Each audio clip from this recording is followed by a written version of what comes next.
there are many truths outside of the scientific method that cannot be discovered with the scientific method. Mathematical truths. In actual fact, science requires mathematics many times, right? Also, moral truths, also logical truths, and so on and so forth. So he said this is a false claim.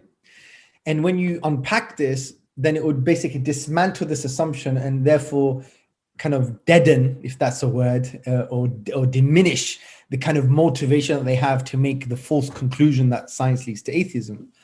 So what kind of limitations are we talking about? Well, science's limitations is limited to the observation, right? As Elliot Sober said, and he's an atheist himself.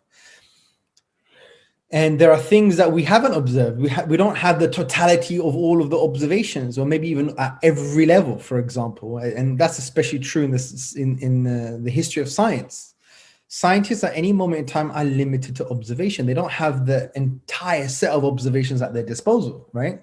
We even know this about the sea. We can't make absolute claims about the oceans and the seas. We've only explored around 5 to 10%. God knows what's hiding there, right?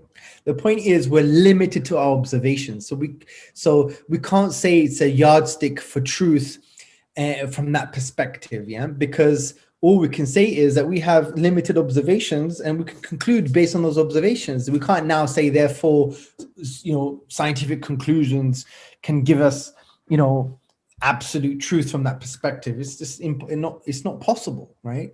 Because if science is going to be a yardstick for truth, then it should be able to that any conclusion at any point in time would be a representation of the complete reality. But we can never say that, because every scientific theory is always going to be based on limited data, not an infinite amount of data or infinite amount of observations.